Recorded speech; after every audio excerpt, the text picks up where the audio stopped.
Hey guys, so we are back for another thought for the day, and I wanted to take time today to do my thought on prayer from a point where we see conversation with Christ on the cross, and I think it's really pivotal to be able to just spend this day in reflection of this type of conversation or the conversation that Christ was having on the cross, and knowing that it opens us up to look at prayer, to look at conversation with God in a different way. And so I wanted to look at my favorite word from the cross, and it comes from Mark chapter 15, verse 34, and it reads as this. Um, and at the ninth hour, Jesus cried out with a loud voice, saying, Eli, Eli, la sabachthani, which is translated, my God, why have you forsaken me? It is one of my favorite words because if I am completely vulnerable and completely honest, there have been many times for me where I have looked at my life and felt like, God, why have you forsaken me? Why did you put me in this situation?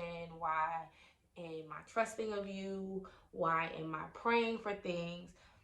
Did I not get um, whatever it was that I wanted? And really, did I need to go through these things? Did I need to experience these things? And if I'm honest, even right now, in this pandemic, there are some things going on in my life, and I'm like, God, I trusted you to make a move, to do a thing, and I'm feeling like, why am I in this place? Like, why would you forsake me? Why would you forsake me? And forsake actually means left in dire circumstances, to renounce, to give up, to abandon. And that's a real feeling. I think it's an emotion that we all have to acknowledge, that we feel that way. I think in acknowledging an emotion allows for us to be able to step further and to um, put it on the table so that God can tell you the truth of what that thing is, or for you to even be able to see the promise, or for you to see it through different eyes. So in this, there is a seeing Christ being extremely vulnerable, um, being loud about it, right? It says he cried out with a loud voice, why have you forsaken me? So I think it's in that, like, right, like, we can scream, we can cry, God is not going to punish you. He's not that type of father, right? Like, I know with my mother, I cannot yell at Renee and think that there's not going to be some words back, right? That is not the God we serve. That is not the parent we serve. That's not the father we serve. We serve a God who we can speak to, that we can speak loudly to.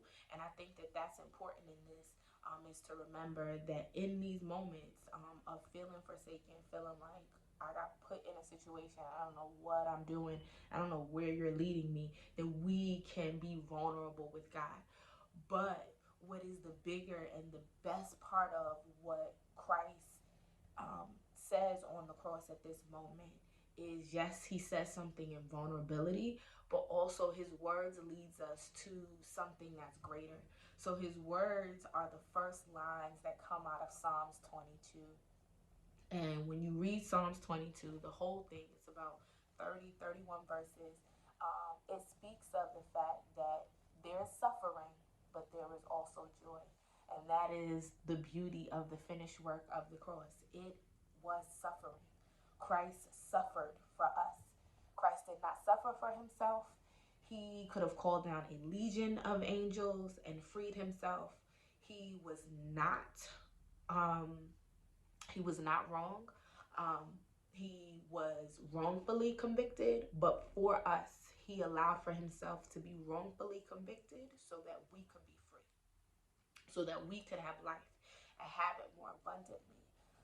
And it is to know that even in our moments of feeling forsaken, that God is doing a finished work for our lives.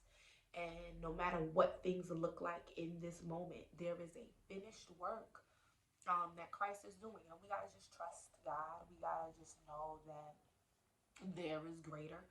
Um, and in this, my friends call me a crier. So, yes, there are tears in this.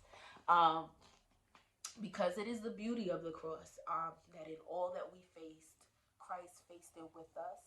And it is to know that we can meditate on that today. So today there are going to be tons of services probably streaming online. I encourage you to find one to ask God, where is the one that's going to speak to me, that's going to encourage me? Tune into that service, get connected with that service, and allow for God to minister to you today, and allow for God to speak a word to your spirit, and for him to give you what you're gonna need, to be encouraged in this life. Know that this is not the only word that God spoke on the cross. There were some other things that Christ spoke on this cross that might speak to you, but this is the one that speaks to me. It continuously speaks to me.